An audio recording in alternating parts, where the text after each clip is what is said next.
అదే RTV app వార్తల్ని క్షణాల్లో చదివే అవకాశం ఉంటుంది. ఒక న్యూస్ పేపర్, ఒక టెలివిజన్ ఛానల్ మీ చేతుల్లో ఎప్పుడూ ఉంటాయి. హుజరాబాద్ ఎమ్మెల్యే పాడి కౌశిక్ రెడ్డి తీరు ఆది నుంచి వివాదాస్పదమే. మొదటి నుంచి కూడా ఆయన తనదైన శైలిలో దూకుడు పెంచుతూ ఉన్నటువంటి పరిస్థితి.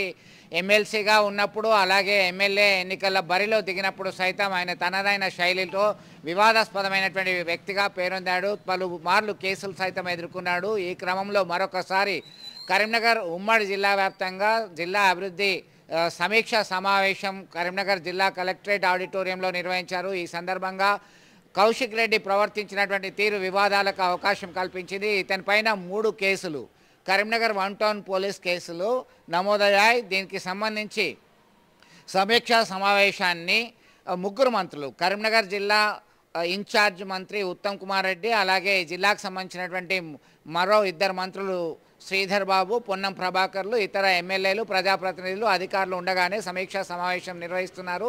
దీనిలో భాగంగానే ఎమ్మెల్యేలు, మంత్రులందరూ వారి అభిప్రాయాలు వ్యక్తం చేయడం జరిగింది. ఇందిరమ్మ ఇల్లు, రైతు భరోసా, రైతు రుణమాఫీకి సంబంధించినటువంటి అంశాలు, రైతు కూలీలకు సంబంధించినటువంటి ఇవ్వడానికి సంబంధించిన అంశాలు కీలకంగా చర్చకు వచ్చాయి. దీనిలో భాగంగా డాక్టర్ సంజయ్ కుమార్ జగిత్యాల ఎమ్మెల్యే ప్రసంగించడానికి మైక్ పట్టుకుంటే నువ్వెవరు అసలు, నీకెందుకు మైక్ ఇవ్వాలి, నీది ఏ పార్టీ చెప్పు అని చెప్పి నిలదీయడం జరిగింది. పరస్పరం దూషించుకున్నారు.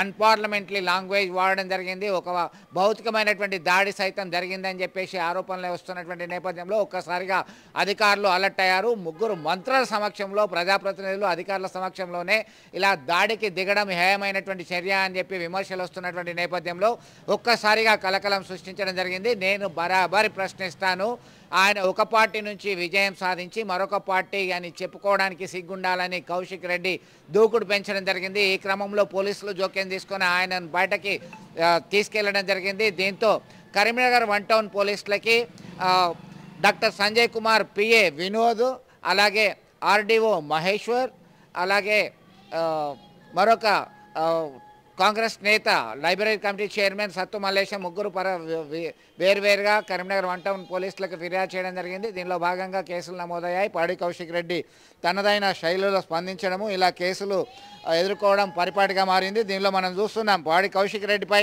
నమోదైనటువంటి క్రిమినల్ కేసులు crime number 30/2025 under section 121 class 1, 132, 126, 221, 351 of 2 BNS Act crime number 31/2025 under section 122 2 115 2 352 292 of BNS Act crime number 32 2025 under section 132 115 clause 2 352 292 BNS Act లతో క్రిమినల్ కేసులు నమోదు చేశారు. అయితే ఆయన దూకుడు తగ్గేదే లేదు అన్నట్టు కొనసాగించాడు. కరీంనగర్ నుంచి హైదరాబాద్ వెళ్ళిన తర్వాత సైతం తన యొక్క స్టైల్ను సమర్థించుకున్నాడు, తన వ్యవహార శైలిని సమర్థించుకున్నారు. బీఆర్ఎస్ నేతలు, ఎమ్మెల్సీ రమణ, అలాగే స్థానిక ఎమ్మెల్యే గంగుల కమలాకర్ సైతం కౌశిక్ రెడ్డికి అండగా నిలవడం జరిగింది. దీంతో కాంగ్రెస్ శ్రేణులు, కాంగ్రెస్ పార్టీకి చెందినటువంటి సీనియర్ నేతలు ఎవరైతే దూకుడుగా వ్యవహరించారో పాడి కౌశిక్ రెడ్డి పనితీరు పట్ల బీఆర్ఎస్ అగ్రనేతలు సమాధానం చెప్పాల్సిన అవసరం ఉంది, ఆయన్ని కంట్రోల్ చేయాల్సినటువంటి అవసరం ఉంది అని చెప్పేసి డిమాండ్ చేయడం జరిగింది. మొత్తం మీద పాడి కౌశిక్ రెడ్డి కరీంనగర్ జిల్లా సమీక్ష సమావేశంలో వ్యవహరించిన తీరు పట్ల ఆయన పైన 3 కేసులు నమోదు చేయడం జరిగింది. ఆయన స్వయంగా చెప్పాడు, ఇప్పటికే 30 కేసులు ఎదుర్కొన్నాను.